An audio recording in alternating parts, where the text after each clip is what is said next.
All right, welcome to the Open Discourse Hello. Project, Episode 3. We are your, as of yet, unaccompanied hosts, David and Jay. We have no friends. I'm David, he's Jay. Yeah, what up? Didn't need to do that. A little awkward there.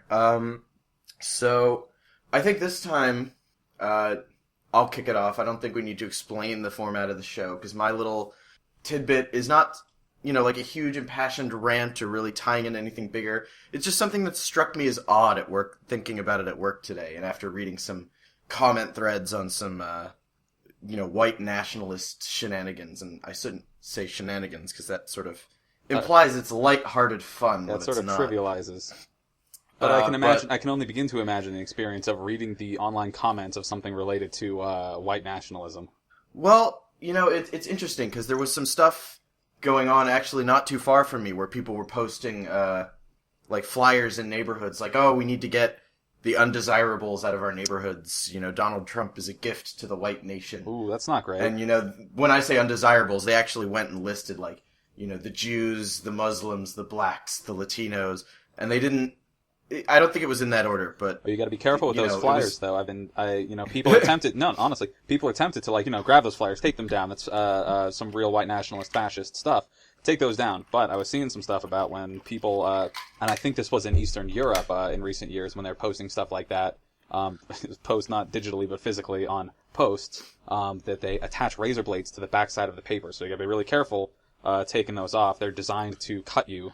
For attempting to it's funny them. because someone did that at a voting place near me as well. No kidding. Community college near me. Someone put razor blades on a Trump sign that they had put too close to the voting place because there are laws that you're not allowed to have stuff like that near a polling place. Mm-hmm.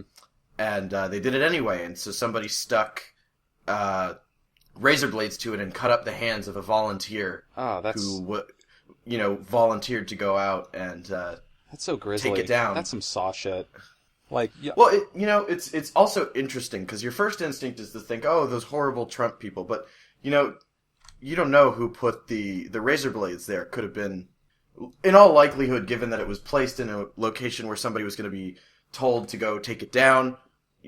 It's much more likely that it was whoever put it there that put the razor blades on it, but you never know. I can't imagine somebody else sabotaging the sign for some sort of counter narrative. Somebody somebody could theoretically make the argument. That's what I'm saying. Trump people trying to frame Trump people for right. it. Right. That's what I'm saying. Who goes that far out of their own way to It's feasible but unlikely. Yeah, I don't buy that. Anyway, this. Yeah, to your point. Sorry, this we're getting off topic.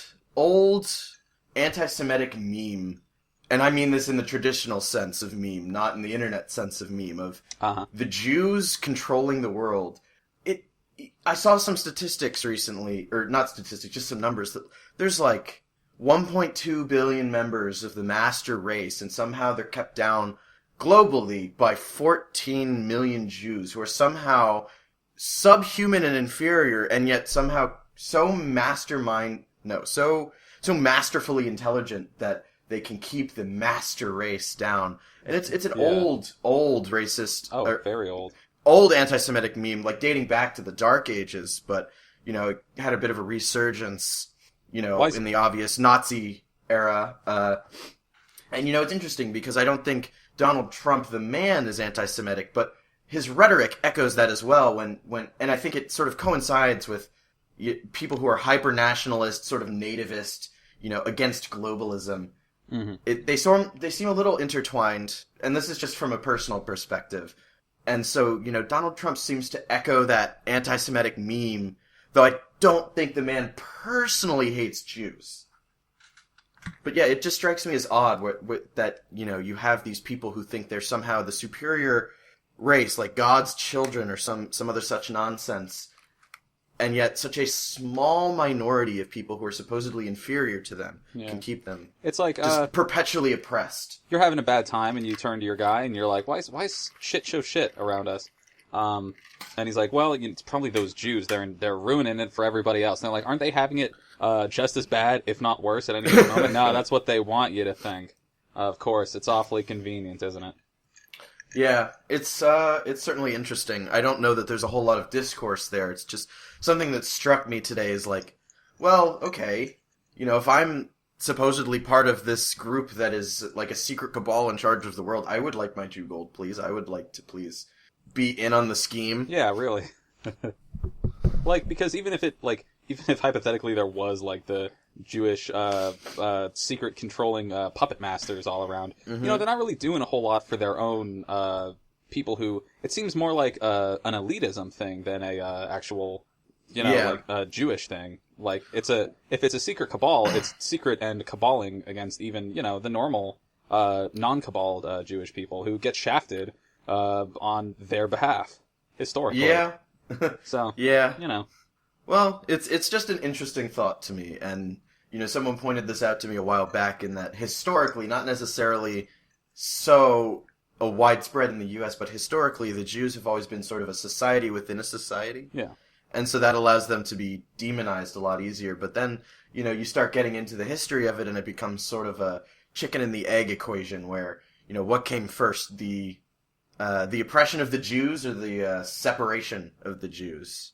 Yeah. Which is to say the sort of tribalism of, keeping to your own in a society. I had a funny moment, like, in my mind just now where I imagine, like, you, a young Jewish man, like, suddenly realizes, oh, that's where those checks keep coming from. Like, every year around Hanukkah, I get a couple $100,000 from a mysterious corporation, and everyone else who's Jewish I know gets those too, but we just, we never really thought about where it comes from. Like, yeah, like, everyone's just benefiting out of it.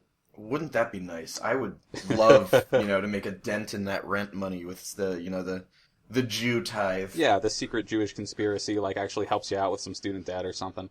The cabal payout. It's the least they could do. Something I was hearing, and I really can't cite anything on this, but about the concept of the Jewish people, like, generally being prevalent in the media, like, originally starting at the beginning of the 20th century, because, like, the media was seen as, like, an inappropriate, like, it's just like, it's just not proper or something, like, not something, well, like, that's kind of what I was saying is, do. So, of course, then a sudden niche opens up, and, if Jewish people who are, like, by rights historically, harder put upon, would, of course, like, swoop in, fill that niche, get it rolling, and then the media turns into the biggest part right now of our society, so then, yeah.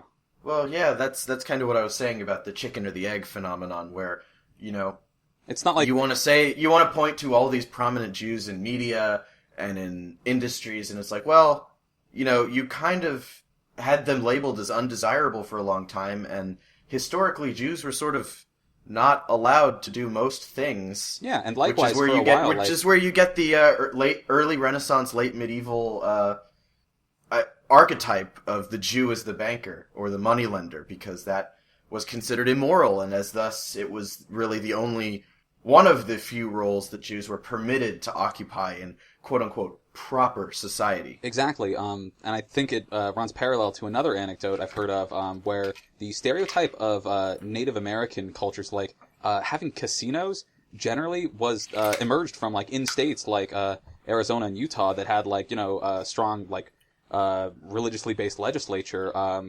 forbid gambling for the longest time, except that a lot of Native American reservations are their own, Yeah, they had their own legal systems on the reservations, or in certain cases they had religious exemptions to those state laws that forbid gambling. So of course they filled that niche and supplied and that's what the was fascinating a demand. thing.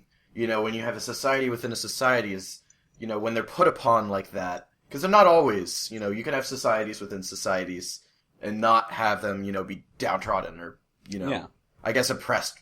I'm hesitant to use that word because it's thrown around a lot. Yeah, but not historically the case, though.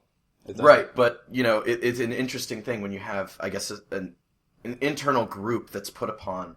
They tend to occupy the undesirable societal niche. Yeah, and those roles. And when those niches turn into industries of their own, such as casino gambling or, the media industry... Especially when the media industry explodes, and then all of a sudden it's like, oh, they stole it from, the white man who should have been, or the goy who should have been in charge of the media industry. Well, actually, goy is the Jewish term for a non-Jew, and not really Jewish, but I'm pretty sure it's Yiddish. Okay. Or is it, okay. It's either that or Hebrew, but I don't know. Okay, that's... off the top of my head right now. That's what I meant it was, right? I'm pretty sure it's Yiddish. Okay. Well, I learned something. Yeah, just an interesting thing. I'd like to end this topic on a lighthearted thing. I was in a craft store recently, and I saw the Jewish version of the Elf on a Shelf, which is the Mensch on a bench. And I was not aware that was a real thing. It's a little doll of a rabbi, and he's sitting on a bench. Oh, no. It's weird. Oh, no. Yeah, and I was, like, really surprised to see that. I'm just like, okay, go for it. Anyway, so this is Open Discourse. I'm Jay. I'm here with Dave, and what else are we talking about? It's your turn now. Okay, for my thing, as I've been editing and listening back to our previous episode, I had a foot and mouth sort of moment, and I would like to insert a sound effect right here for the Jay Foot and Mouth segment. Excellent. You have a... Okay. I'm going to do that later. But it generally, this is going to happen a couple times, I imagine. So the last time we recorded this, we were talking about the changing of the goalposts and the rhetoric of... moving goalposts. Yes, and the rhetoric of the slippery slope argument. And I, in my process of like trying to form metaphorical anecdotes for myself, I feel like I came off like I was comparing homosexuality to bestiality, which is, of course, the exact opposite. That is definitely not what I meant. Wanted to catch myself before somebody else. I really mega did not mean that. My point was that's a wackadoo argument. Yeah, while we're on the train of correcting things you said and thought about later and thought, oh boy, that was kind of inaccurate. Yeah, it didn't come off. When I was talking about the application of the concept of privilege, I kind of came off as saying I don't think it's real because, I compared it to original sin and said I wasn't sold on original sin. Mm-hmm. And I still stand by that, but I would like to say that, I do think the concept of privilege makes sense. And I would say the most important privilege of all that tends to get overlooked is class privilege. Mm-hmm. And that tends to intersect with race in interesting and terrible ways. But, yeah, so, I don't think privilege is like a lie and that you're all just perpetual victims. I just think we need to be more accurate, is all, and stop treating it like dogma. But, that's a topic for another time, I think. Yeah. Okay, and that's about the extent of my soapbox segment was coming to my own defense. And it had a definite taste of, I want to catch myself on it before anyone else catches me on it, because I do understand the environment of posting politically and socially charged things on the internet. So and maybe it's kind of a problem if you get too self-policing on stuff and become excessively concerned about your tone and your subscription to the accepted terminology or the accepted exact phrasing, I guess. I feel like I'm digging my hole even deeper. The correct phrasing. You kind of are, because you're sort of opening the gateway to the ever so common arguments with regards to political correctness and trigger warnings. And believe me, I've been the person for the longest time, like when South Park gets on, like they have this character who's just Mr. Political Correctness and phrased as this like horrible, phrased as this like horrendous douchebag. Then I'm just like, okay, whatever. I think there's what political correctness does in saying that, you can't like just like say these like slur things all the time. You can't throw that around casually because I think people who maybe like don't feel themselves bigoted them like deep down inside like are subject to an enculturation where it becomes like okay to say the cursive F when you're palling around with your bros at the bar. And I think it's there's a great discussion that's been had over the last decade that says that's not okay, because that normalizes a lot of really negative behaviors and actual bigotry. But at the same time, I've seen it argued a lot that by having a certain linguistic system that projects yourself as being socially progressive, when that's rigidly defined, it allows people who are like real deep down, just real crazy, like racist or something.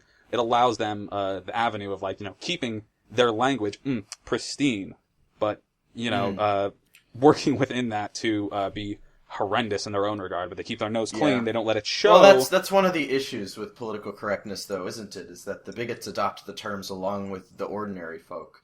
Yeah, and I think also one of the issues, and I guess that's sort of exemplified by this PC principal character on South Park, is setting upon ordinary people making an honest mistake because no one's perfect, with about the same amount of fervor you would an actual bigot, and sort of being unable to prioritize. And perhaps that's more of an issue of just socialization in the age of the internet. I don't know. It's an entirely like intense environment. And maybe this is like not something I want to like hit immediately recently. Do you remember the old story about the woman who made a kind of racist AIDS joke on her way to, or maybe not necessarily racist, yes, the woman on the flight, but just tremendously in poor taste on her way to Africa, and by the time her plane landed she was on in a plane, Africa, the internet she had fired. annihilated her. Yeah, we discussed this on our school radio show, because I was saying that kind of thing is absolute nonsense. It's censorship by the mob through targeting someone's livelihood. That is that's a kind of threat. I think that's completely BS. If somebody did something wrong, feel free to call them out on it, but are you really gonna punish people for an honest mistake by targeting their livelihood, their ability to sustain themselves? And that goes back to what I said a moment ago about maybe being unable to prioritize. I think I can't remember who this woman was or what position she held. I know her name. It was Justine Scacco, I think her name was. I don't know what company. Justine Sacco? Justine Scacco? Justine Sacco was the global head of communications for the digital media conglomerate IAC. Wow, you hit that research real quick. Googled it super, super duper fast. Okay, it's so Sacco, from what you're saying, Scacco. Was she in a position where this suddenly revealed maybe like poorly held misconceptions about Africa like would have impacted the people of Africa negatively when she was there? No, but it also, I think this demonstrates a fundamental misunderstanding of humor on the part of the people who were offended. Don't get me wrong, it was a joke in poor taste, but humor is oftentimes coming from a very dark place. Most jokes are not dad jokes. Yeah. Humor tends to, the way I conceptualize comedy and humor, and we might get back to this because I have a friend who's real into comedy who's been expressed interest in joining us. Okay, put the squeeze on him. Get him here. The way I conceptualize this is true comedy comes from a place of pain, or a place of just deep discontent, where you're sort of using humor and laughter to process something that's either intellectually distasteful or doesn't make sense. If you look at George Carlin, his comedy was all about stuff as he saw the world as being ridiculous, or it comes from a place of trying to make sense of something truly awful. Yeah. And not to say that this was that. This was just a bad joke, but, and this is getting onto a completely different argument at this point, so I'll finish up and let you get back to what you were saying, but, and I lost myself, but it was something about humor, and, you have to be willing to let people joke about things. My point kind of with this, and the reference to this woman was, like, she wasn't terribly a political figure prior to this.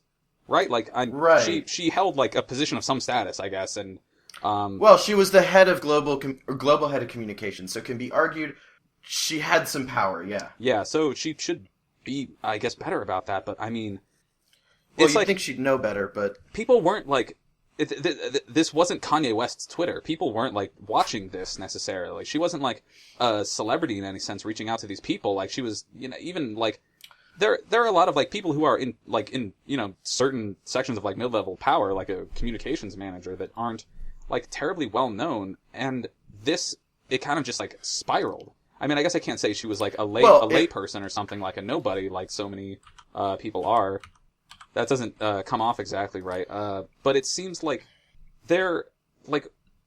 Ugh, I'm killing it. I'm gonna have to cut some of this out. It's being unable to prioritize, because what happens is someone sees it, not anyone watching it in particular, but someone sees it, calls them out, gets called out further and further, gets offended, calls them out. Huge. Yeah, it snowballs, and eventually you have people calling for this person to be fired when they're not 100% sure even why they're calling for this person to be fired. Like any other post on Twitter, any other number of, like, wacky, bad jokes that, didn't disparage any individuals, were, like, on this woman's Twitter account, but they all got, like, I don't know, maybe, like, 10 notes or something from her friends and family. All of a sudden, this one thing, boom, millions of hits, just blows up in her face. It makes it, like, it shows to me, like, what the internet can be as, like, a really, volatile, gamble. in what you say, like what you're risking when you say anything on the internet, well, because mob anything rule. you could spiral into a mob rule situation like that. Yeah, it's mob rule. And I'm not defending what you said at all. It was a bad joke and bad taste, of course, but I the agree. reaction to it exploding like here and there. It's a poor joke and poor taste, but the explosion in response is also, I think, unwarranted, and a lack of priorities or a lack of an ability to prioritize. And I think like. It depends on, I guess, the kind of person. Like, if a governor says stuff that people take a lot of quarrel with, then make that an important issue. Well, it's also just being able to, and this is going to come off as maybe a bit, I don't know, arrogant. Okay, but being able to just sort of detect and pick up on when somebody's trying to be funny. And granted, that's harder over the internet without the added information of body language and inflection of the voice, but just being able to look for nuance as opposed to seeing just some text and saying, oh, that is bad, because a governor or someone in government at a high enough point, they have power and influence at least, but if they make a joke in bad taste, ease up a little bit. Sure, call them out on it, but the joke may highlight some maybe unhealthy attitudes, maybe not, though.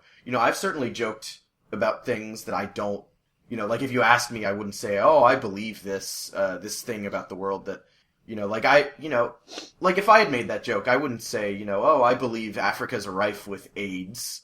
That was the extent of the joke, right? Where she was it was, I hope AIDS. I don't get AIDS. Yeah, I hope I don't get AIDS. And it's, she took a common cultural... She took a meme. She took a cultural meme. That there is an epidemic of AIDS in Africa, and that it's horrible. Yeah, and she made a joke about it. She made light of it. And it wasn't a good joke. I've heard good jokes about that sort of thing.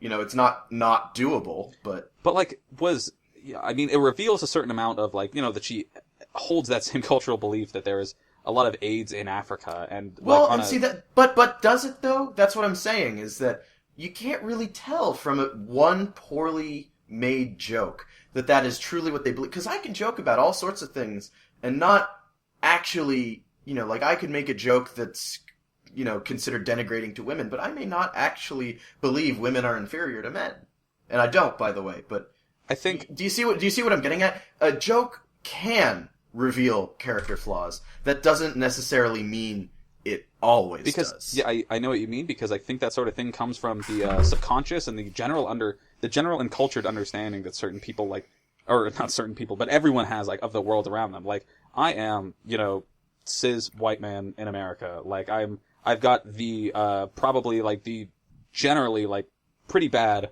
and cultured view of the world, of my identity in relation to other people and their identity.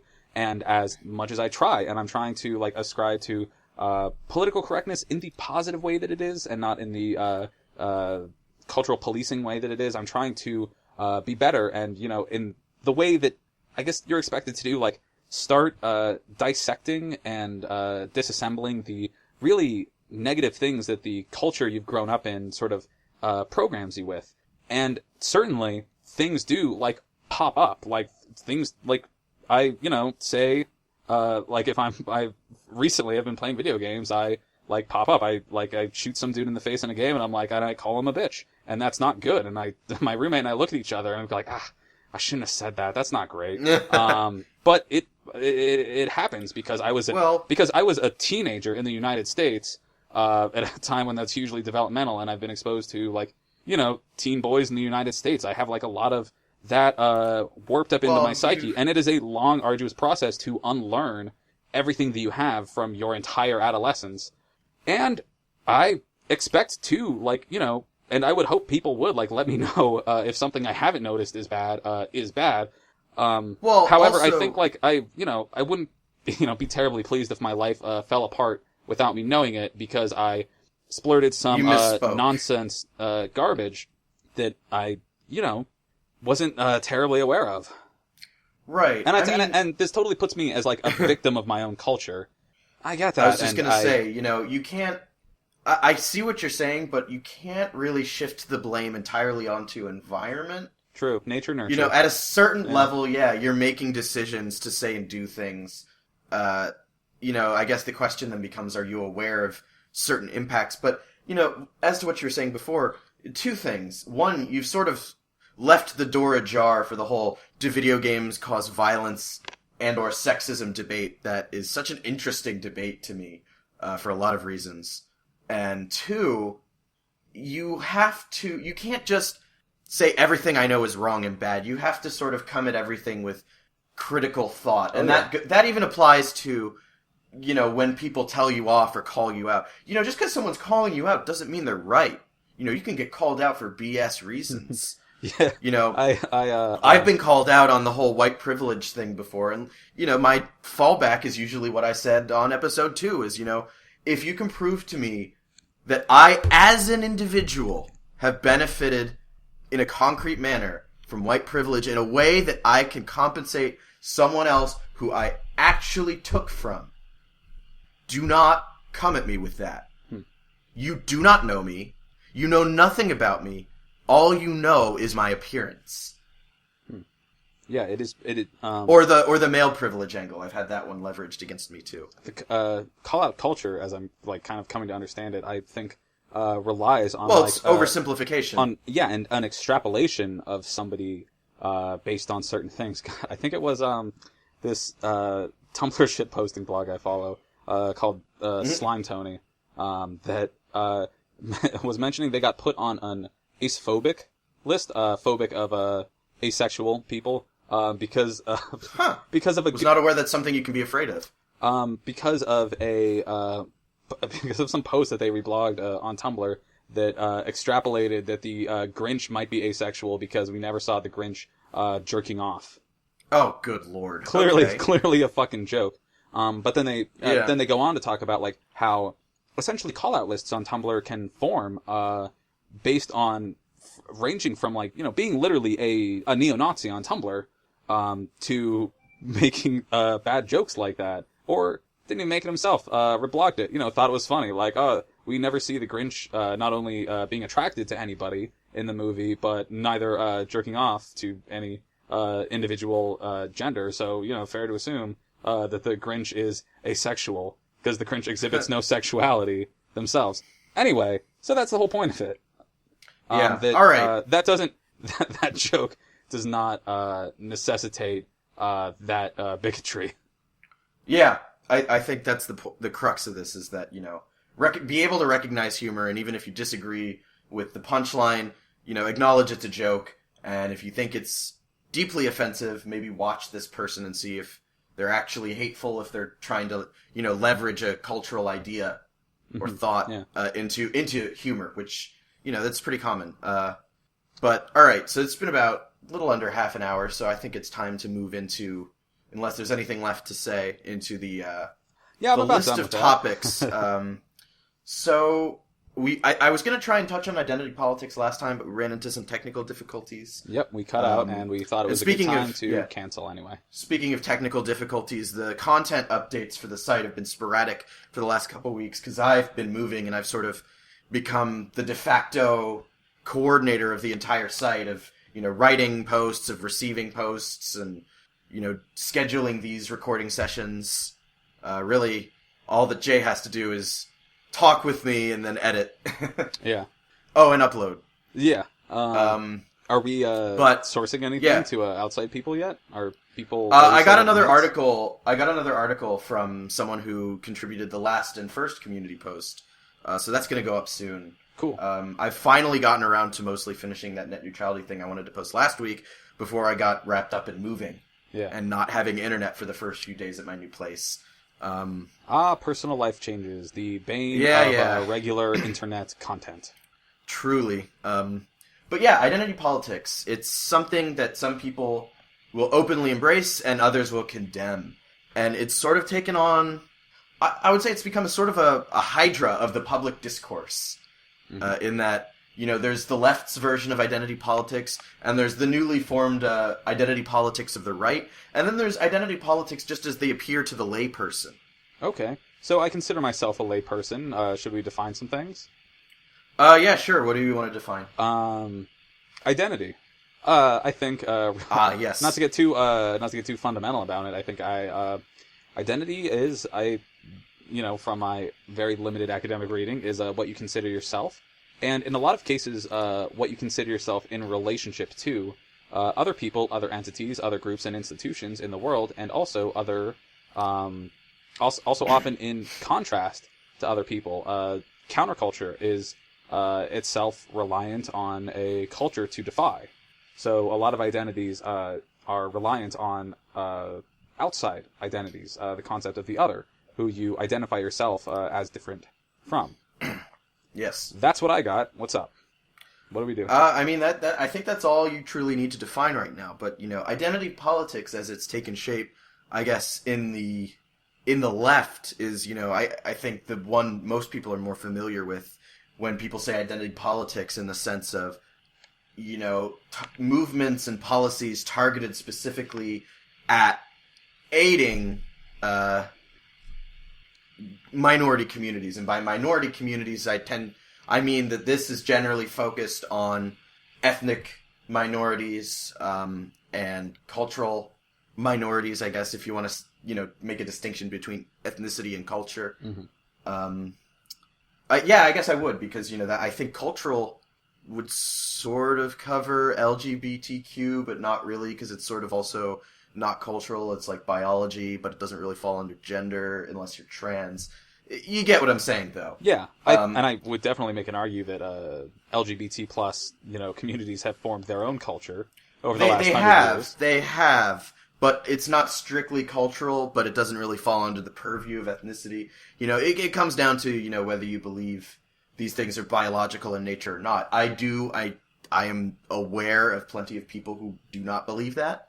Mm-hmm. And that's a whole nother debate, I think, that I'm not qualified to get into. But, identity politics on the left is, in its healthiest state, targeting policies and movements in order to help disadvantaged communities. Mm-hmm. In its unhealthiest state, it's what a lot of internet trolls would call SJWism, or, the newest term, regressive left. Have you run into that term yet? Nope. Honestly, I get SJW every day, forever. But... Well, the term regressive left is interesting to me because it's sort of a play on progressive left, which is, progressives. I see. People who are generally in favor of societal reform. Mm-hmm. And regressive left and SJW tends to refer to people who are so obsessed with identity politics that they are racist, in a sense that, white people cannot talk about black people's issues, and, men can't talk about women's issues. And it's to the point where they're so obsessed with these labels, these identities, that they've gone and resegregated society to a degree. And that's that's the unhealthy form of that, I would say. Mm-hmm. And, I don't know, the unhealthy form of that, I guess SJWism, regressive leftism, to me is unfortunate, because to me it undermines the human capacity for empathy. Like, I've never lived the experience of a black man. I've never lived the experience of a woman. Definitely, if anyone's seen me, no one's ever gonna mistake me for I'm too freaking hairy. But is the I can empathize. I can try to understand and engage in those discussions rather than sit down and shut up.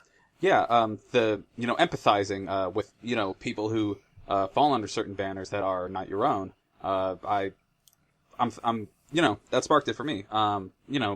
Okay. Yeah.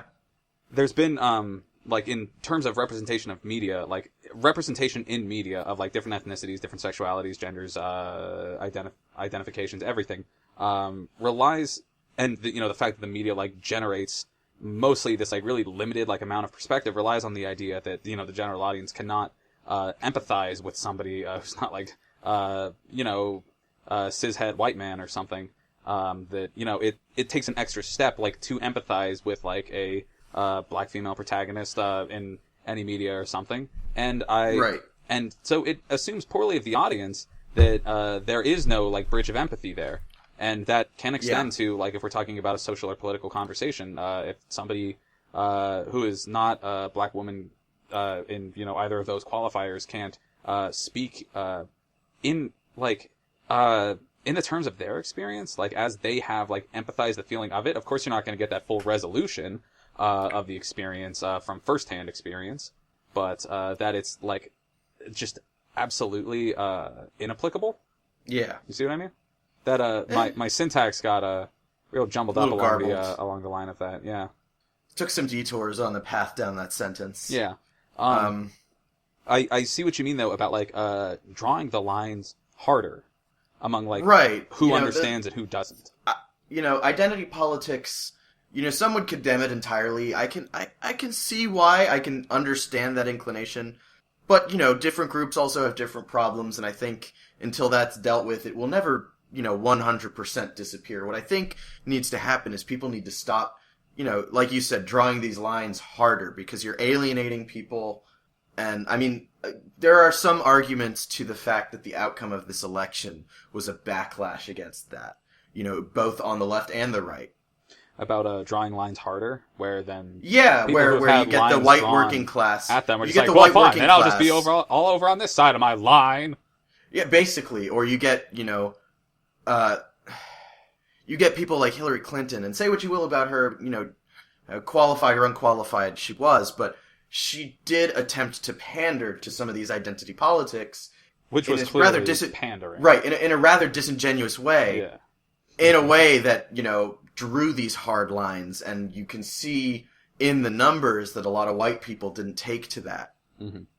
Because, the unfortunate nature of the discourse right now, when these harder identity politics from the left come into play, is it tends to demonize white people.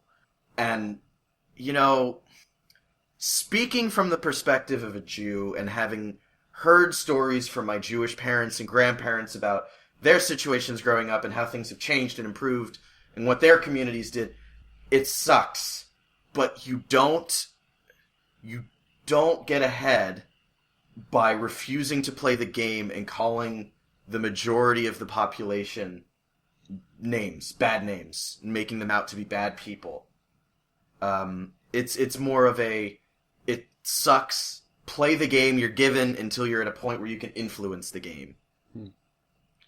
But that's just my personal perspective on it. But, okay, I see that, yeah. And, going to what you said about media is, representation is good, I think only purely from a market standpoint of, people love new things. Yeah. Entertainment's gotten awfully stagnant. Yeah, but there's always, like... it's a twofold problem when it comes to risk-averse corporate entities and media. One is, they need to treat these alternative characters the way they would a white male or female character, and not make the gender or race or, X identity a big deal. They're just a person who those details are either irrelevant or, not a big deal, if that makes any sense. Because people tend to react really negatively when you make a big marketing push. I mean, a good example of this is Marvel. I like some of what they've done with their new comics personally, but their marketing department has made huge mistakes with how they're pushing this. They're making such a big fuss about, Thor's a woman now. Wolverine's a woman now. They're making... And there was this classic thing it's like their marketing departments are demonstrating an intense misunderstanding of, people will accept things in larger numbers if you don't make a big fuss about how different it is. Yeah, and granted, like, there will always be diehards and racists, and I'm separating the two for a reason, who will be unhappy with the change. Racists or bigots because they're bigoted, and diehard nerds because they're diehard nerds, and they loved it the way it used to be, and they want to keep it that way, and it doesn't necessarily have anything to do with race or gender. Mm-hmm. That was my initial feeling on the whole Miles Morales Spider-Man thing in Marvel Ultimates, and now they have, like, a whole bunch of Spider-Mans in the main Marvel universe, and that's a whole other thing, but... Miles Morales was introduced right after they killed off Peter Parker in a pretty brutal manner in the Ultimate series of comics. And it came off to me as a little pandery, so I was kind of like, screw you, Marvel. But I actually started reading it, and it was pretty good. It was pretty good. And, I think the reason I even did that was because Marvel didn't make a huge marketing deal about, he's black, and he's Black Spider-Man. Yeah.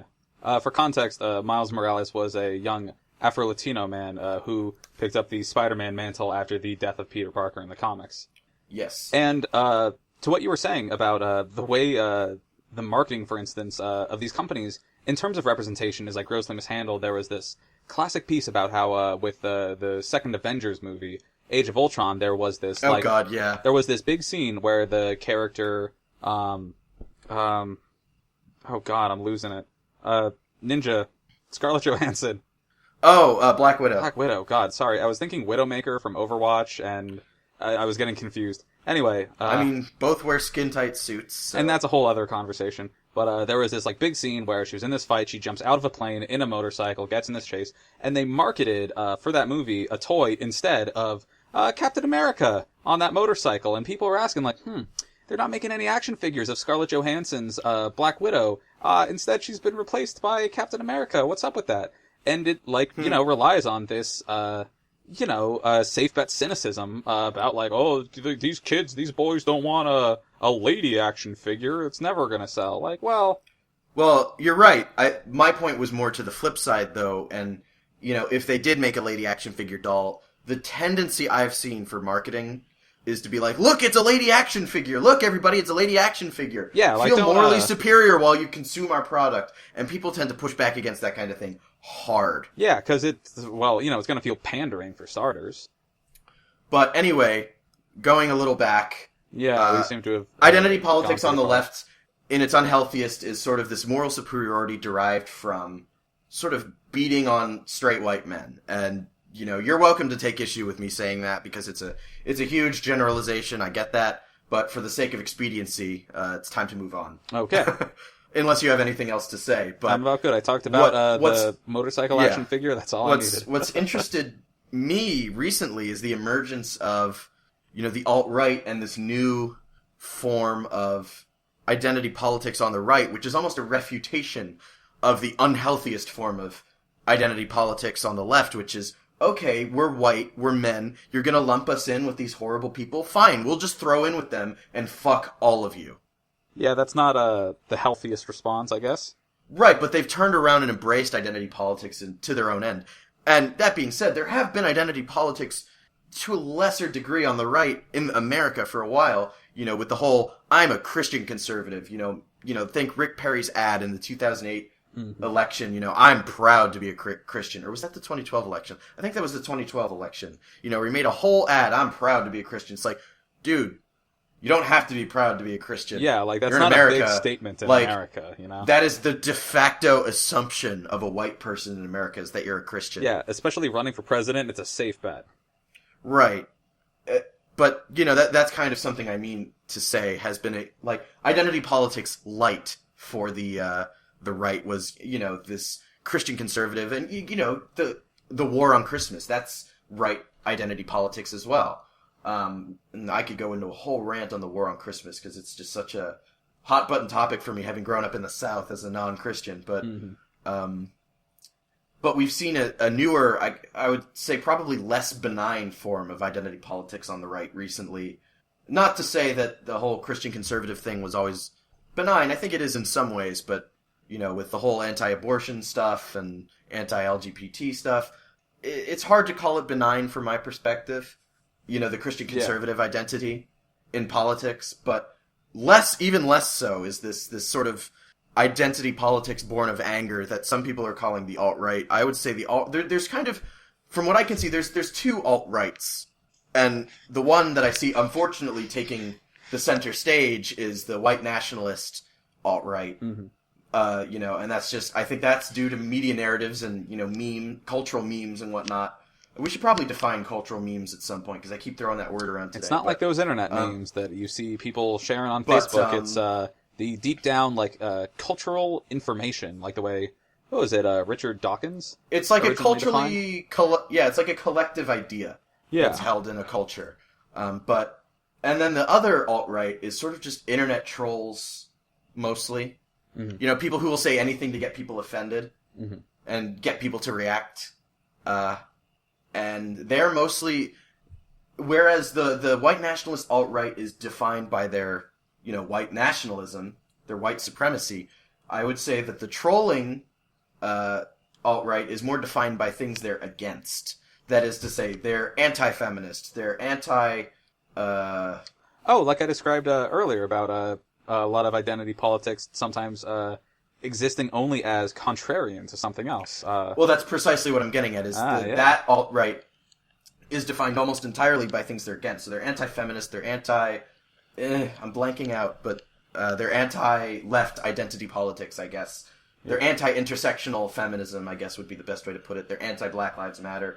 They're anti this and that. And, you know, because it's more of an internet-based movement, that one. There's various reasons. You know, some people say, oh, I'm, you know, skeptical because these movements, you know, they don't justify themselves sufficiently to me for one reason or another. Some reasons less valid than others, of course.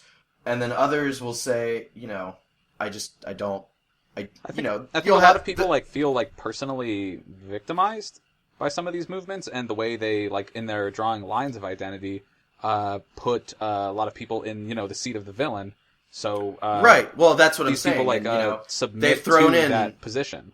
Right, they've sort of given up. They've thrown in with the villains. If you want to pose it as villains and heroes, you know, they've sort of just said, all right, fine, you're gonna label us like this. We'll take it. That, heroes and villains thing, itself has a certain narrative that I think does people a disservice, but that it does, because no one sees themselves as a villain. Yeah, and that when they see themselves being defined culturally in a lot of ways, that they, not that they submit to that necessarily, but you internalize it to a certain extent, and you, based on your perceptions of what other people view you as, you start to consider if that is you, and for a lot of people, then that is absorbed and that becomes them.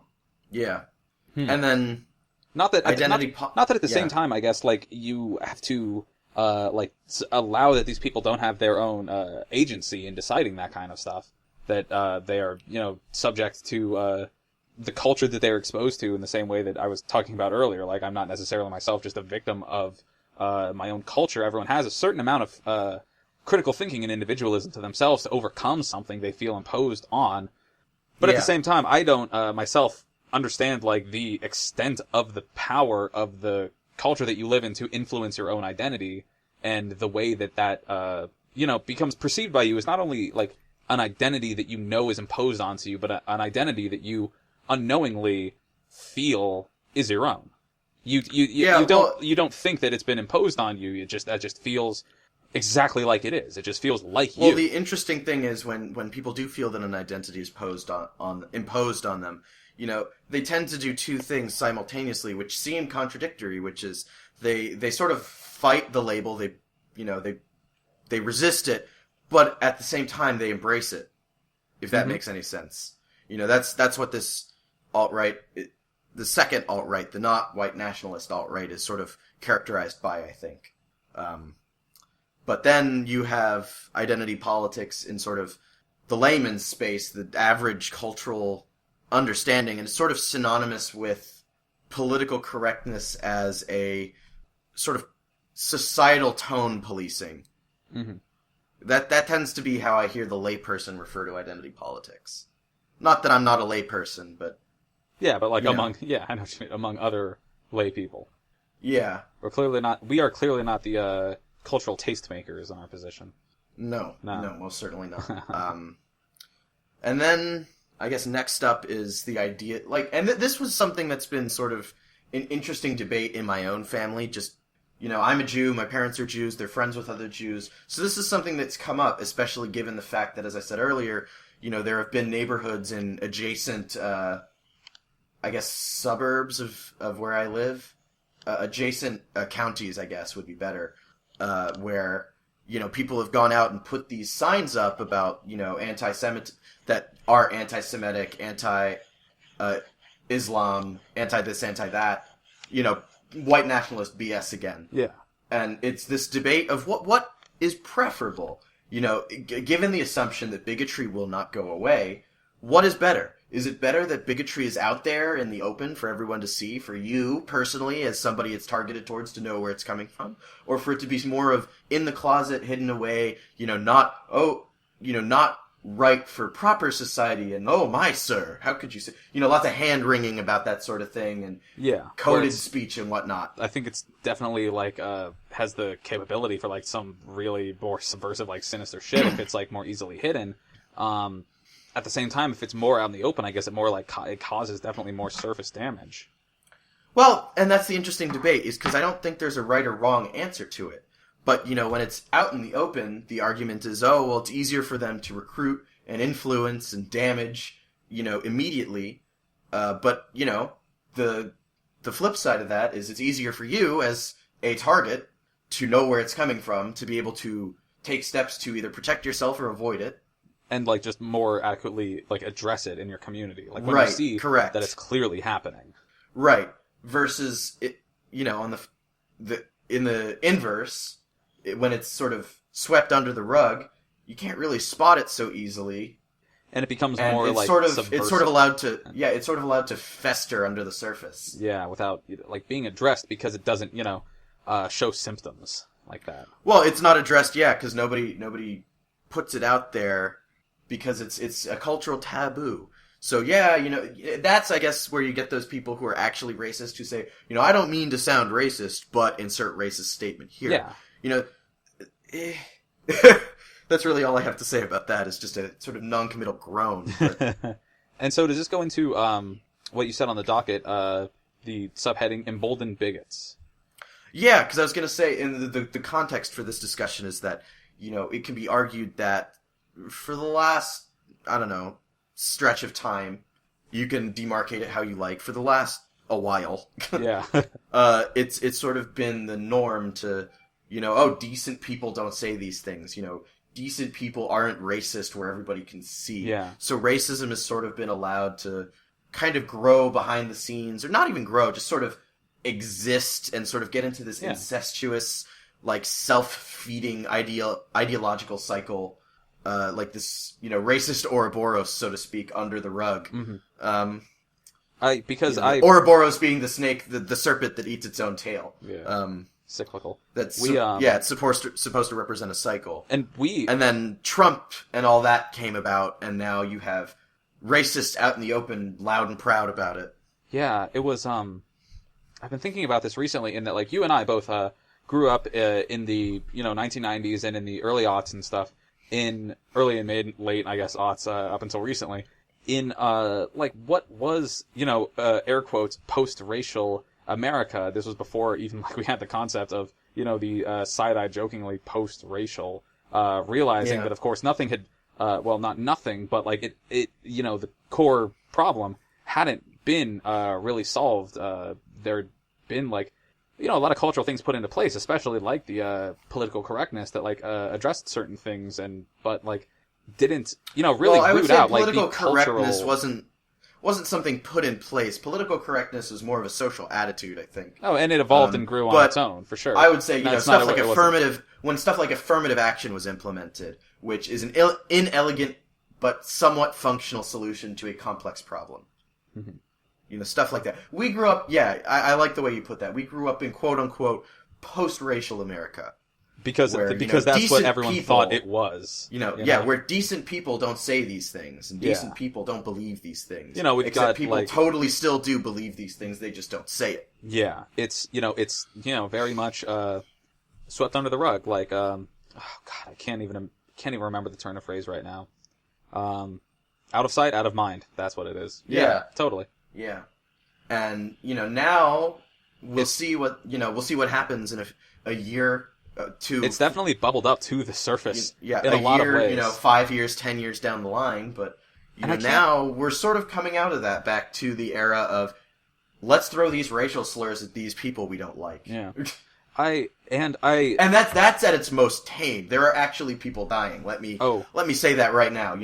We're speaking at this on a very intellectual level, but not that people weren't dying before, but there are now actually like people out there like committing acts of violence and feeling totally justified. I guess not that they weren't feeling justified before, but you know what I mean. Yeah, that this is like culturally safe from consequences. I think would be the best way. It's a new America. You can do it. And with everything bubbling up like this, like it's definitely more clear, I guess, and a lot of things are more addressable than they were in the air quotes post-racial America. But at the same time, I can't necessarily say that, at least I don't know, but I can't necessarily say that it's better. I mean, you've talked about in your town, these flyers going up and this rhetoric being posted publicly like this, and I can't imagine what it's like for a hypothetical 8-year-old Dave in this area, like, being himself like a young Jewish kid and like seeing this and being more exposed to it than like you were, I guess, in your childhood. And I think you're demonstrating an inaccurate conceptualization of what it's like to be a religious minority. I've been exposed to it since I was young. It's just a different form. Rather than outwardly hateful, it was stuff like, being told I'm going to hell by a fellow classmate in kindergarten. Yeah. Okay. Having people try to save my soul in elementary school. You definitely got me here. Stuff like having to miss school on Yom Kippur and Rosh Hashanah, two of the most holy Jewish events of the year, and having to, in high school, come back and, looks like they scheduled a test on your holiest day of the year. And, my parents would say, oh, well, that's just so, you're not missing lessons and homework, but, why should I be missing anything at all? Mm-hmm. All right. It's stuff like that. So I've been exposed to it my whole life. The difference is the tone. Yeah. I'm sorry for making assertions on your No. It's just I'm just trying to reframe it for you because you're Gotcha. You're posing the right question, you're posing the right hypothetical, but it's not as though I was never exposed to bigotry. It was more of what I was exposed to was more of the benign, mistaken bigotry that, people didn't see as bigotry because they hadn't been exposed to non-Christians or Jews in a comprehensive manner. Mm-hmm. And so it's not coming from a place of hate. It's coming from a place of misunderstanding. Whereas now it's coming from a place of hate. Okay. Yeah, I see that. Mm-hmm. Because I used to think my father had a victim complex when it came to anti-Semitism. He would always go on about anti-Semitism being everywhere. And, this is a guy who was born, like, in the mid-50s. So, he's like 60 now. He grew up, he was a young, probably on the cusp of teenagedom. Adolescence, thank you, when civil rights was a thing. And I used to say, oh, come on, Dad, people are ignorant, yeah, but it's like benign, they mean well, they just don't know, they just don't understand. And, I thought he had a victim complex, and now seeing all this anti-Semitism bubble up, it's like what I said on the first episode, like, I'm genuinely afraid now. I'm genuinely worried. I'm, looking into getting licensed for a concealed firearm, because I don't think you need one you don't need a license to just have one in Texas, but you do need a license to have a concealed one. Mm-hmm. And to me, I don't know, it makes sense to have the license if you're going to go and get a gun in the first place, but yeah, that way it's not just sitting in a safe somewhere, although the hope is it sits in the safe forever and you just pray to God you never have to use it. Yeah, but ideally. That's the difference, and I feel foolish now for I guess hand-waving away my father's concerns. There are definitely cases where he's cried wolf and overreacted, but there's a lot more anti-Semitism in the world than I thought, and that's been my rude awakening. I really appreciate that perspective. Like, honestly, I didn't know to that extent, like, about the anti-Semitism in the United States, or like of your experience in particular. And you're my friend, so I appreciate like that broader understanding of you. Some of it you just kind of learn to laugh at. There was this girl in high school, and everybody's sort of awkward in high school. And I was taking a class that was, this was a high school class. I was lucky enough to go to an area with a pretty good high school. That was sort of a fusion of art history and European history, and this was like a 9th grade, 10th grade class, I can't remember. Yeah. And there was it's European history and European art. So there's a lot of Christianity stuff going on that I'm just, right over my head. And there's this girl who I was asking all these questions about Christianity to.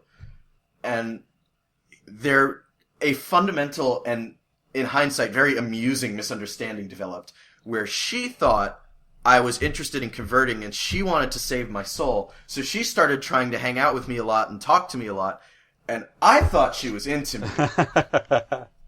So that was interesting. Yeah, because she thought you thought she was into you because she thought you were trying to get saved when you were just trying to pass these history classes.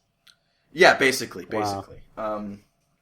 But, it's going back to what I was saying before, it's why I was initially very sympathetic to the rhetoric of microaggressions. And, you know, you personally remember our conversations on the school radio. I've since soured on that. Mm-hmm. But I understand the idea of small transgressions that are benign in nature and attributed to ignorance rather than hatred. What I don't like is the cultural framing of it all. And this is probably another docket item for another date, which I guess I'll just add that right now. Is just microaggressions as... It's in the name. Aggressions. These are not inherently aggressive acts. Why are you labeling them as such? It puts it in, like you said before, that hero-villain dynamic, that oppressive-oppressor, or oppressed-oppressor dynamic, when that's not... It's a mischaracterization, I think. But, yeah, anyway, that's... You know, there's not really a way to wrap up that segment on open versus closeted hatred. It's sort of just a big, you know, here is one thing versus the other thing. One is not conclusively better than the other, in my opinion. Yeah, okay. So, let's get on to... Moving right along. Media narratives. Topical.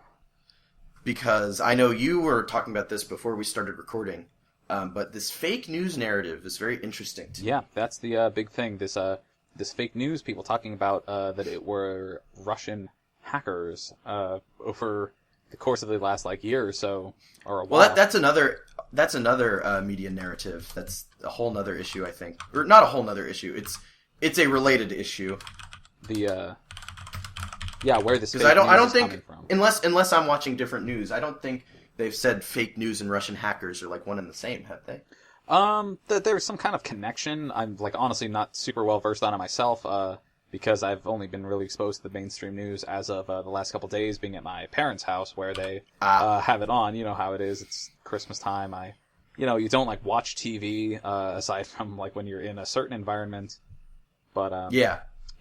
So I can't speak to it myself, but I've gotten the sense that there is some kind of connection between the fake news moral panic that's going on and the talk about Russian hackers influencing the election, that they are connected in the sense that the fake news swayed it maybe a certain way, or that the theoretical Russian hackers did it directly to the voting information. I'm honestly not sure. I've not read up on it much at all. Yeah. But so well, you said you read something about the fake news narrative. I did. Right?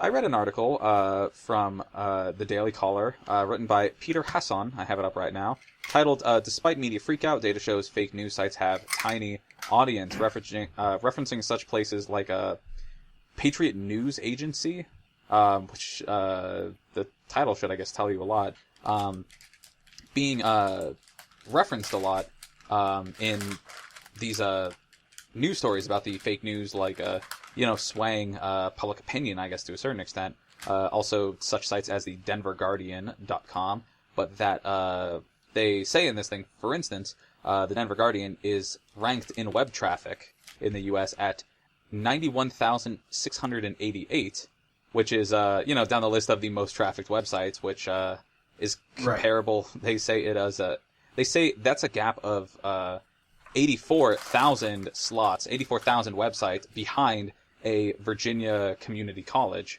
that the Patriot News Agency, that's been referenced a lot in these articles about fake news, ranked in at 184,000 and, some change on top of that. And that the site's Facebook page has 113 likes. Basically it all goes to say that what the fake news scare is kind of bogus. Yes, and I'm not saying necessarily that I believe this, and I'll get on that in a second.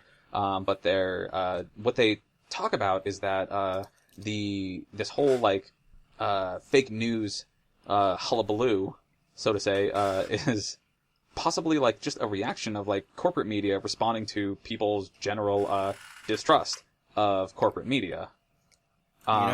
It's funny because I was going to say that exact thing. Yeah, so that's the idea behind this counter idea to the fake news idea. And I'm, not putting a heck of a lot of stock in this Daily Caller website because I do not know where it's from. I found a link, and also, so I'm looking at the website there. If you want to check up on this yourself, Dave, real quick, there is one of the tabs at the header of the website is Guns and Gear. So, it goes home, politics, U.S., world, entertainment, sports, business, opinion, guns and gear. And I didn't even click through and see what the Guns and Gear news is like. This is a conservative news site. Yeah, I figure. Punk Patriots. First Google result has something that says like politics, Christian data doc, Guns and Gear. So it's a conservative news site. So they have a vested interest. Yeah, probably. I think they have a vested interest in sort of downplaying the narratives of Russian hackers and fake news, but I don't think they're entirely wrong here. If it were the case, Russian hackers swaying, to the Republican nominee for the election, then yeah, I guess they would say that that's not a real issue. And I'm not the CIA investigating the Russian hacker thing, so I don't know this way or that on it. Well, let's keep them separate just for the sake of discussion and for the ease of following the discussion. So fake news, I would say, even though this is a conservative news site, I think it's sort of on the right track with this. I think the fake news narrative is a narrative born or conceived of and perpetuated by a dying and deeply flawed corporate media just corporate media that I think more so than ever in this last election has been really sort of exposed as flawed and as not really all that trustworthy. Yeah, I definitely think it's fair to say that people have become wicked disillusioned to the mainstream media. And this is their attempt to sort of regain control. And the interesting thing here is two things. First, it's three things actually. But first, it's, what defines fake news? Because by some metrics, a lot of these mainstream media places would be, or these corporate media empires would be fake news already. Yeah, you could make an argument that corporate media promotes certain narratives and certain ideas and certain values I saw that something accumulate on, fake news and fake media culture. I saw something on NPR where it's like, oh, we talk with someone at BuzzFeed about fake news. I'm like, why are you talking with someone at BuzzFeed? BuzzFeed, even the I don't care what you think about BuzzFeed. I don't care what you think about fortress BuzzFeed. Of real news. BuzzFeed is not the last bastion of real news, okay? BuzzFeed is barely news at all. It's almost entirely devoid of intellectual value. It's even entertainment. It's entertainment well, news. even their actual reporting, when they actually do try to do news, it's not don't hold BuzzFeed cannot be the new news, okay? Do not fuck BuzzFeed. Not necessarily fuck them, but just don't take them that seriously, I guess. You can't expect that they are your new where you get all your information. But yeah, it's how do you define what fake news is? Who gets to define it? And then, number two is the really interesting relationship between traditional media, internet media, and by internet media I mean sites like the one you just referenced, like the Daily Caller, like online only news places. It's not a healthy relationship, that's for sure. And then social media, and it's just a completely toxic relationship at almost every stage. They don't like each other. The traditional media, they do social not. media, not one bit. Well, the interesting thing is, traditional media and internet media will oftentimes take stories right off of social media without truly fact-checking, which sort of leads to this, again, incestuous Ouroboros, media bad time. It's fake news now. Yeah. This fucking garbage vortex. Lastly, the question becomes, how do we deal with this issue? If there is a fake news problem, and that's a big if, I don't know that I'm not convinced fake news is the big bad of this whole thing. If fake news truly is such an issue, how do you deal with it? And I'm seeing a lot of people lauding Facebook for saying, oh, we're going to start flagging fake news. Well, that's kind of creepy, actually, to me. Yeah, people have been saying is it creepy to you? Yeah, it's a little bit. Because it's a little bit. Because then you got to hit up okay, what's your leanings? What's your biases? Because that's going to have a certain amount of factoring into it. Well, it's not even that. It's who is defining the algorithms that are flagging this, or who are the people flagging this?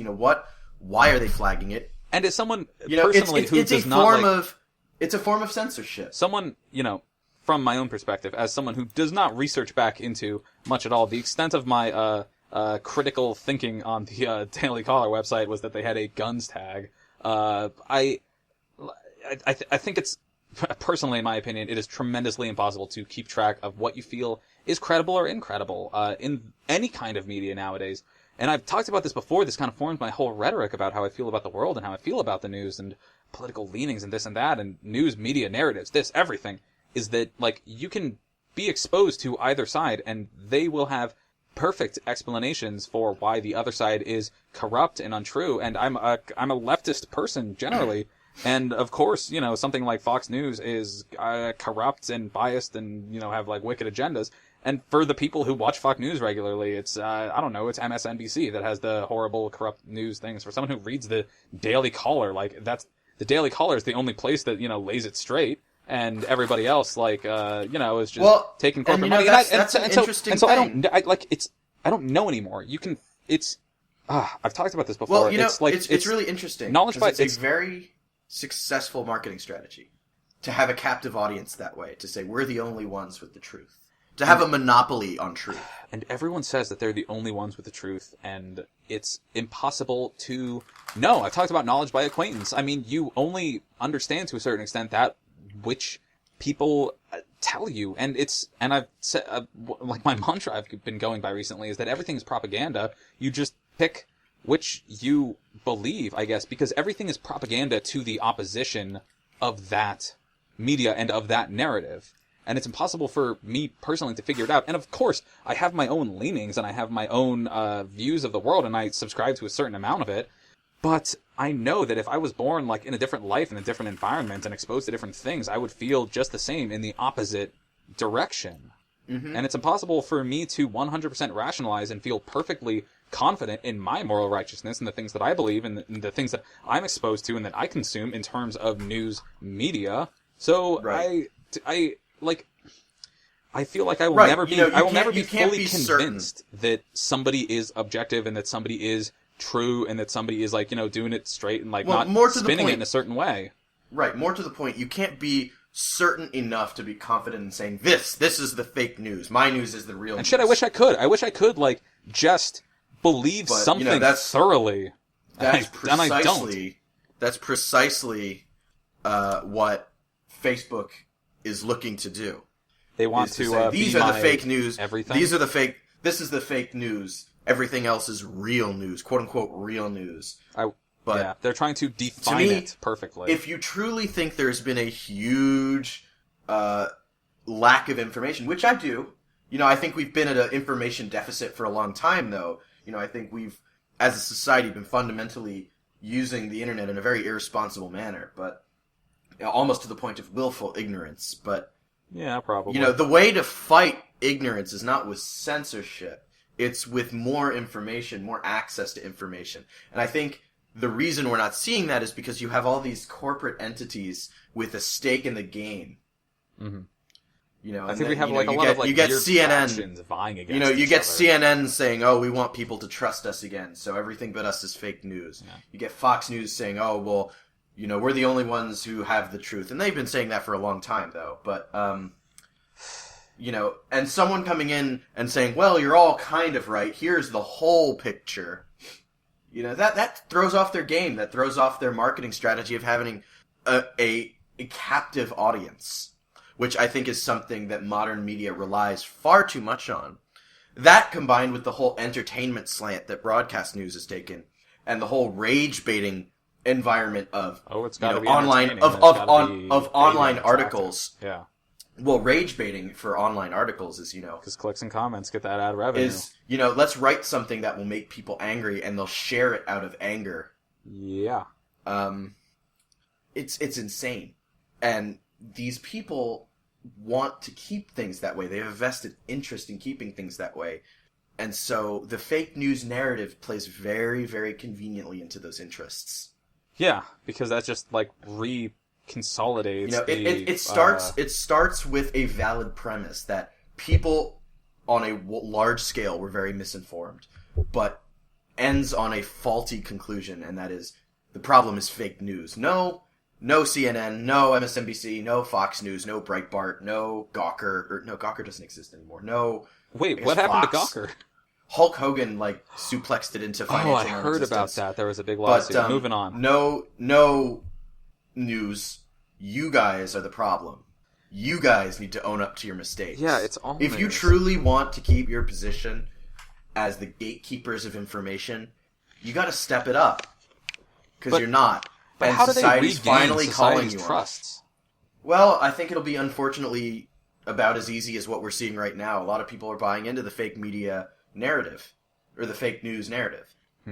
You know, a lot of people like that moral good feeling of I'm the one who's right, they're the ones who are wrong. Yeah, I don't share any of those bullshit Facebook articles. No siree. I'll share one if I find it interesting enough, but generally it's like, this is a thing that happened in technology today. Not like, 21 reasons why Trump shits out racism and misogyny. Yeah, you share some of those Boston Dynamics videos about their robot dog that doesn't have like a hell of a lot of political content attached to it. Or with that nightmare scream. What nightmare scream?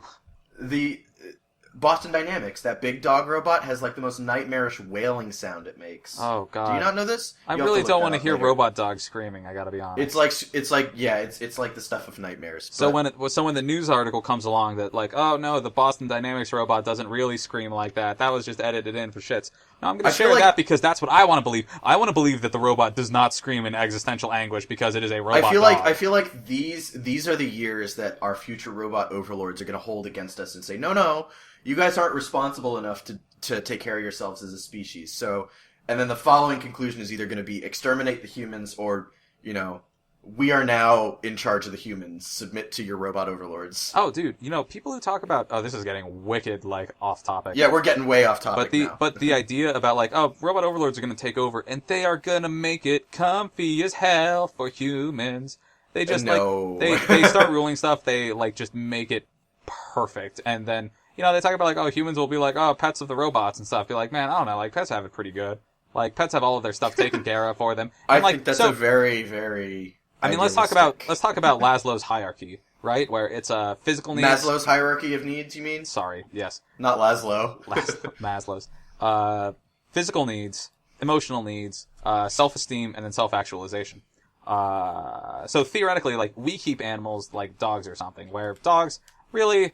I mean... The physical needs are met. Those are totally met, 100%. And I think to a certain extent there are emotional needs also that get met, but I don't think dogs really have self-esteem, let alone self-actualization. The thing is, I think that if robots were to domesticate into pets humans, they would arrange systems that accommodate literally everything that a human could possibly need, be that self-esteem and self-actualization. Even if that requires a rebellion narrative, it would simulate a rebellion narrative for the humans to fight against the machines. This actually gets into a theory about the movie The Matrix, that Neo getting out of the Matrix, becoming the Chosen One, and finally destroying the Matrix is itself all part of the Matrix because it fulfills that human need for rebellion and overcoming an oppression in a way that, like, Neo was in the Matrix the whole time, but was able to fulfill that part of himself deep.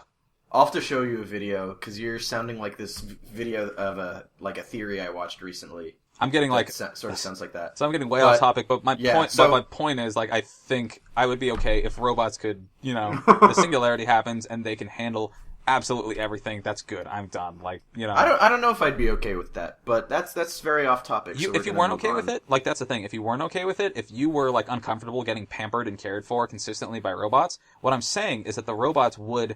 They'd find a way, yeah. They would put a game on for you, like the movie The Game, where this guy, like, enters this, like, crazy, like, synthesized, wacky, intrigue adventure. They would, like, put something on like that puts you through an adventure where you overcome that, but you've literally been inside the system the whole time, and you'll never realize it. Right, but it will lead you to that deep fulfillment. Either way. I get that. So, and I think that's great. Anyway. Moving on. We got way out Then of there's the Russian hackers narrative. I don't have a whole lot to say about that, other than the fact that, you know, there seems to be this conception of it as, like, you know, Putin standing over a bunch of programmers in a dark room in the Kremlin and saying, yes, attack the U.S. government. You know, yes, Clinton's email, like, fish Podesta's email account, get Clinton's email, send them to WikiLeaks. You know, hack the voter registry, stuff like that. And then, you know, the FBI and CIA being in a similarly darkly lit room, saying, hey, look, it's Putin up in our servers. Up to his old tricks again, that Putin. And that's sort of how it's been characterized to a lot of people, and it's a gross mischaracterization of how it works. Yeah. Because what happened, if this is true, is Russia sort of contracted out, like, some private hackers to do, to get these emails, and I don't remember if there was any evidence of them hacking voter registries and stuff like that. I don't think so, but there might have been. they got these independent hackers to do this, and then the U.S. contracted digital security agencies to sort of look at all this stuff, and they said, okay, well, we can't point it to Russia directly, but there are some signs that look like Russia did this. It's nothing 100% conclusive, but, a lot of the evidence points at Russia, in terms of the code they used, the IP addresses it came from, stuff like that. Yeah. And even then, if this did happen, and I'd be willing to believe it does happen, because the cyber espionage, I guess, digital espionage is a real thing, and it does happen, I'd be willing to believe it, but I think it's another excuse for sort of justifying why Hillary Clinton lost, rather than acknowledging that the Democratic Party chose to push a deeply flawed candidate. Yeah, I think, clearly emerges certain narratives that we have here where, and it depends on, kind of what narrative you subscribe to, where, on one hand, the Russian government, did totally, get these hackers to wicked sway the American election in the favor of a certain individual who has business ties to a lot of Russian interest groups, and has brought people into his inner circle as the president-elect who have other ties to Russian interest groups. Alternatively, you have a narrative where this is the media retaliating to Hillary Clinton's failure in the election by suddenly creating this new villain, being Russian hackers, to explain away why she lost as anything other than her own faults, and trying to retroactively destabilize the validity of the president-elect. Yeah, and I think it's a little of both. And what a phrase you used, that said you are willing to believe, and I, as part of my big personal rhetoric recently, I think that phrase is excellent. The idea of what you're willing to believe, because a lot of that, a big factor in that comes down to, the plausibility of something, whether, if they were claiming it were the space alien reptilian master race or something who, hacked into Trump's victory, then you're less willing to believe that, because it's less plausible. Yeah, suddenly we're in the movie They Live. Yeah. Is that the name of the movie? Russian hackers has and, the social engineering of fake news has a certain plausibility to it, at least that it makes sense as a narrative compared to the reptoids, but it does come down to a lot what you're willing to believe. Either some people will take it sort of no, this is them copping out, trying to find an excuse. Yeah. And some people will be and some people will think, well, maybe this is a legitimate thing that the CIA should look into and investigate pretty thoroughly. I think it's both. I think it's definitely fair to investigate it either way. I think it's something much public outcry. I think it's something that did happen. I think it's something that they did set out to do to influence the election. But the whole email thing, I don't think it's more misinformation or more information than, the public wasn't already exposed to. What I think is going on is, this thing that happened, this bad thing that happened, the media's latched onto it because, like we talked about with the fake news thing, they're losing clout, they're losing trustworthiness, and, they treated this election almost as a coronation for Hillary Clinton. And the party did it, the media, the left-leaning media did it, even some of the right-leaning media did it. And then it didn't happen, and they're dead wrong. Mm. And more to the point, you have now all the people who supported Bernie Sanders, myself included, saying, we said this would happen. When the Democratic Party chose to railroad through Bernie's campaign to sort of screw him over, and this is me getting political now. This is me espousing my own opinion. I'll say that right now. We've been political this whole time. When the party chose to sort of give Bernie the shaft, in favor of saying right from the beginning, saying Hillary Clinton's our woman. Yeah, the safe bet. And refusing to acknowledge that she was a flawed candidate for a lot of reasons. Not saying Donald Trump wasn't a flawed candidate, but apparently his flaws to his voting base were not as important. Or worked in his favor in some regards. Right. But it's again just people not taking responsibility for their choices, I think. And that's why this is such a huge media thing. Because, I still do believe that Bernie Sanders could have given Donald Trump a more honest run for his money. Yeah, and I've seen the meme myself of the cartoon man riding a bicycle, sticks a stick in his own spokes and is on the ground clutching his knee. The man on the bike represents the Democratic Party, and as he's lying on the ground, clutching his knee, he says, "Oh, those Russian hackers," after he's stuck a spike in his own spokes. Yeah. It, serves to, for the DNC, I guess, to deflect their own failures onto a possibly, entirely contrived enemy. I wouldn't say not entirely. I would say at least somewhat contrived. I think, from everything I've heard, and given that's within the media telling me what the world is like, there's definitely a certain amount of skeeviness going on in between Russia and the Trump sphere. Oh yeah, I don't doubt that there's some sort of shenanigans going on with Trump and Russia, which is creepy to me because that's Russia's strategy of destabilizing its satellite countries. But no, I'm serious. That's actually what they've done to the countries around them, the ex-Soviet states, where they've done similar things. Yeah. But what I don't, while I think it's something that needs to be said, and while I think it's something that needs to be looked in, people need to own up to the fact that Hillary Clinton was not the right candidate. And part of it was her whole pandering to the woman demographic at the beginning, and this whole narrative of Bernie bros who, if you don't like Hillary Clinton, you're sexist. Right out the gate, that's a bad move. Yeah, the Democratic Party's been shooting itself in the foot consistently. Right, and more to the point, though, she's a flawed candidate for other reasons, and something about the Clintons that I find particularly irritating is, despite the fact that they've done a lot of good, they cannot seem to keep out of scandal. And for people who are supposedly as smart as them, it comes down to, are they really just not aware? Are they just not conscious? Or are they just arrogant? Yeah, that's the sort of thing. Do they just think that they can get away with doing all these things that get them in trouble? And yeah, you can say, oh, well, if you look at it, they're really getting in trouble over nothing, and that's fine. But again, they're in the public eye. They've been in the public eye now for about as long as I've been alive. They've been in the public eye for 20-something years now.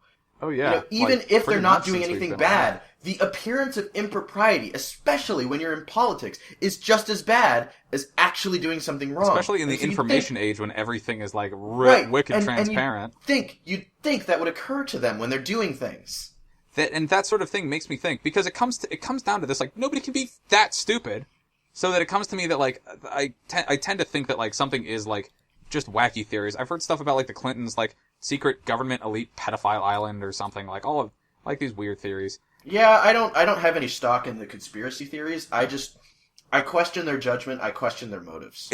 And I don't necessarily believe that, some certain things are real, because it comes down to the same concept of, I have people I know who are, really into conspiracies telling me about, oh, well, the mural in the Boston airport or something, hints at this and this and this conspiracy and the Illuminati. And I'm like, okay, is the Illuminati so dumb that they would let hints get leaked through a mural in the Boston airport, for instance? Well, that's always the core conceit. Or are they just teasing people to figure them out? I don't believe. Well, that's always real. The core conceit of a conspiracy theory, is that someone somewhere slipped up and we're getting one over them, and look, we're using this one thing to figure out a bunch of other things. And yeah, that'll really make the public believe. This little fiction. Thing. In fiction, I love a good conspiracy. I love a good conspiracy theory. But in real life, I'll be willing to believe a conspiracy, but there are some conspiracy theories out there that are just so wacky and out there that, come on. Me too, and it's to a certain extent where I'm just, it boils down for me to, do I believe that the world is that interesting? That, that strange and subversive and underground and secretive and backward? Or are things kind of, a little bit as they actually seem, and we're all just trying to, make something more of it? There is some truth to the creepy hidden realities of the world we live in. Oh, not the conspiracies don't happen. They happen all the time. Do you know what the Bilderberg Group is? I do not. Google it real fast while I talk about it. Bilderberg. It's basically like the modern corporate Illuminati, where it's an actual group that exists, and it's almost all the world's wealth is contained within the members of this group. And they just get together every so often, and they just decide how things are going to be. Well, there's a big page on it on Wikipedia, and I can't imagine and the thing is, I can't imagine if the Bilderberg Group were really powerful and really secretive, I wouldn't be able to look at the Wikipedia page for them right now without a laser sight trained on my forehead. They're not secretive. they're just not advertising that they exist, if that makes any sense. It's an important distinction, I think. And all the same, there is a certain, I talk about this, as a pay grade disconnect, where, maybe I've internalized too much classism or something, but when I hear about, big, filthy rich motherfuckers, in the world, determining everything, I consider, what the fuck am I gonna do about this? The question is, should I get mad? Should I protest this group saying this is fundamentally not great? Put the power in the hands of the people, more of that. Don't do these, secret, hardly secret, on Wikipedia conferences. Yeah. No, that's valid. What falls really within the scope of what you can accomplish. Yeah, I always just wondered, is this worth, me, is this the hill I want to die on, Should I bear this cross? I mean, that goes back to something we talked about before. You only have so much influence, so many resources as an individual. You have to pick your battles. Yeah.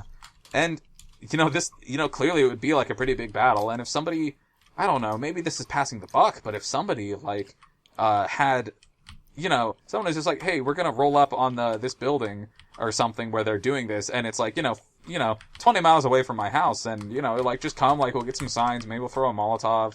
But then then I'll be okay, I'll show up, and hopefully I don't get, kicked to death by the police. But, what are you gonna do? Yeah. The question is, when I get exposed to conspiracies, whether or not they're, really valid, like this Bilderberg group, or, I guess not valid necessarily, but, sensible. This is, rich people meeting at a hotel to talk about being rich and what they want to do with industry. As opposed to, the reptilians and a big, fifth dimensional conspiracy of aliens or something. What am I going to do about it? What am I supposed to do about it? Right. What am I expected to do? And don't, all of a sudden... What can you do? All of a sudden, you can't just throw these big concepts at me and say, you're asleep, you're a sheep. And be well, that... Wake up, sheep. That hurts my self-esteem, for starters, calling me names. I don't appreciate that. But, lay down a framework. What's, get some clout, get some people together, make a thing out of it. Because maybe I like my head being in the sand. Maybe that's what it is. I think you have a point. What is within the scope of your abilities? Yeah, and what how am I and I speak as a being of perpetual comfort, right? I'm in a nice heated house on a December. I got plenty of food. I'm very secure and very comfortable, and I get that it's from that position that you ought to start challenging things. In the revolutionary rhetoric and all that, I'm the guy who should be on top of trying to make the change and trying to fight out because I'm in the position that's benefiting from it and being comfortable and everything. But goddamn. I get what you're saying. See also Bohemian Grove Council of Foreign Relations Trilateral Commission. It's so complicated. There's so many things. There's so many things going on, and this is hundreds of years of rich, Rockefellers and whoever that guy was in the Africa that has those scholarships for people. People are a something scholar. What's that called? Rhodes Scholar? A Rhodes Scholar, yeah. Rhodes was a horrible imperialist in Africa, and he screwed things up, and he probably started 100 conspiracy organizations to fund money into oppressing various groups of people. But, look, I don't think I'm the protagonist of any Hunger Games. I don't think I'm going to overthrow anything myself. Yeah. I'm no Katniss. Yeah, I mean, that's fair. And a real-life revolution can't be, shooting arrows at people. Well, not everyone can be the hero of every story, either. Yeah, and I will gladly be the dude in the Star Wars Rebel Alliance who, takes a blaster shot, just trying to radio in to somebody else. Sure, you don't want to be Wedge Antilles. I could totally consider myself expendable because I don't consider myself a protagonist, or alternatively, when they're overthrowing the Capitol in Catching Fire or whatever the Hunger Games thing is, that I'm going to be the one elite rich dude with his fancy hair and his dandy cough and whatever he's got, running out of his house that's on fire because the rebels, the righteous, hardworking, oppressed rebels are finally getting their due, and overthrowing the power structure that's oppressing them. Sure, fine, just burn me, I'll just die, it's fine. Make the world better on top of my bones. That's chill. I don't care. So I'm, when the revolution comes, I will burn myself alive, I guess. I think that's the plan. Otherwise, I'm gonna sit here, I'm gonna, do my thing and be, middle-class white America. That's my plan. You're content to stay within I guess until the underdog narrative comes to fruition and I get my comeuppance for, like, being an entitled snob. Because I clearly am not the underdog in any cultural narrative. So, well, I don't consider you could myself. be considered an underdog with regards to the fact that, you know, you have student loan debt, I'm assuming. You're trying to strike out on your own. Do you not have student loan debt? That's a personal question, so I won't pry further. But let me tell you, I'm very comfortable. Okay, never mind then. So alternatively, you know, I take on the role of the retribution, the guy who you know, realizes the faults in the system that benefits him perpetually. You know, the privilege. And you realize, like, no, it's not right. Like, we have to shut it down, and I sacrifice my comfort and my safety and security to, you know, do the righteous thing. Yeah. And, yeah, maybe I run off right now, and I give up everything, and I go join the rebels, and I... like, it's like Neo or something. He, you know, is, you know, doing kind of well for himself within the Matrix. He's like a hacker. He works an office job part-time. He's fine. He goes to raves every once and again. And he's totally comfortable, and then people come along, and they're like, hey, do you want to live in a shitty post-apocalyptic, like, grunge hellhole? And he's like, well, you know, maybe? They didn't tell him that, actually. They just said, like, do you want to know the truth? And he's like, oh, okay, sure, truth. And there's like, oh, the truth is you live now forever in a grimy apocalyptic hellhole, and you're a fugitive from the machines who want to kill you. And I'm honestly me, in my personality, I'm the guy with the weird goatee who's just like, oh, I'm gonna eat a steak, and I'm gonna sell out my friends because I like being in the Matrix. Because, why, honestly... You want the comfort. Honestly, at the point, like, look, I'm not denying that it's a fantastic human ideal for the freedom and the self-reliance, and, you know, not being subject to the machines and their lies and their simulations. And I get that on, like, a big idealistic, like, revolutionary level, and on an individualistic level, I honestly would not be able to, like, rationalize for myself. Honestly, if Morpheus puts me in this, like, grimy, like, slummy spaceship, where I'm eating, like, scum and stuff, and I can't move my legs properly because I've been hooked up to the machine, I'm just like, well, you've put me in a new world of hell. And now I'm supposed to be, some kind of messiah or something. Like, that's a lot of pressure.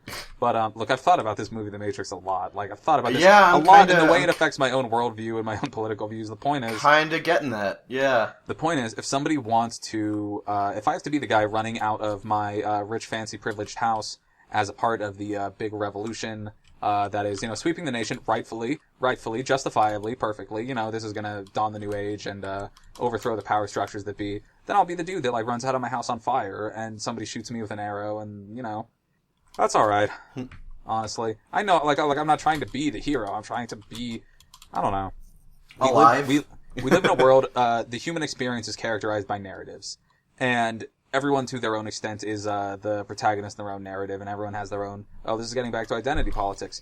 Everyone has, their protagonist and their villains and their righteous cause, and it gets into, like, a really dark situation, but people who are, like, in the United States right now, who are, like, horrible, neo-Nazis and, like, white nationalists, they have grown up in a world where they are the underdogs, the lone, like, you know, the only sane white people who understand the truth of their, superiority and are fighting against the evil government that wants to keep them from achieving their, domination over all other races, and I guess that's the narrative that they live in. And that's wackadoo shit. Because it operates, I guess, at the expense of so many other people, is, like, the core conceit of why it's fucked to pieces. And, but everyone's subject to their own narratives, and I definitely think some people's personal narratives are clearly more just and, you know, true and revolutionary than others, which is why I'm kind of, like, tremendously self-deprecating about my own personal narrative. That's the, you know, ties into all of my other self-deprecating things, but I'm just, if, you know, I'm fine to suit somebody else's narrative who's more, justifiable than my own. I don't, you know, presume that I'm, I guess, like, you know, the righteous chosen protagonist because I live in a world where I've got so much more you're basically so saying many you're others. You're content with the hand you've been dealt, and you don't have the energy or mental fortitude to sort of fight every battle that you see. I guess I don't have the righteousness. If I were a truly righteous person, I would like rebel against so much stuff, and I would fight it, and I would try to overthrow the system that so often and so well benefits me because I understand the inherent fault in it. Well, the question I'm not a good person. How do you define righteous? You know. I mean, through my own lens of like a couple different things, I guess. But I'm it's saying, too complex to describe. Right, we're getting into like all sorts of weird details. Yeah. I think we're kind of getting at a good wrapping up point as well. So we're getting close to that 2-hour mark. Yeah, I've gone. This would have that whole last like 20 minutes would have been a great soapbox piece for me to get started. It would have, but you did it at the end, so. Oh man, I just got rolling on it. I talked about the Matrix metaphor. It's this whole thing. Yep. I'm not a good person. I'm not the protagonist. I'm probably the plenty of villains in plenty of people's narratives, and that's great. Because it's fine. Yeah, I was gonna say I don't know about great, but it's fine. It's fine. It's good because it's acceptable to you. Look, because I think most people whose narratives I am the villain of are probably more righteous than any narratives that I'm the protagonist of. Yeah. Yeah, probably. I think that's fair to say, and I will like to end it on that. Okay. Thank you, everybody, for listening. This has been Open Discourse number 3. I'm Jay. I'm here with Dave. Hi, bye. Okay, hi, bye. Do you want to say anything else? No. I'm pretty good. I'm still pretty tired.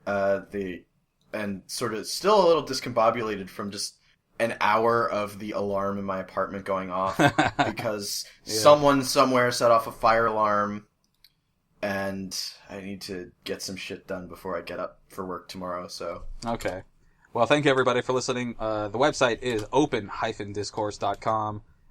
We are gonna be trying to put some more stuff up there, like open it up to the community or our audience. I mean, I'm already trying to encourage people to post, but not a lot of takers thus far. Please do. Do we have contact information on the website? On the site? Yeah, I can't remember. It's probably not super accurate though.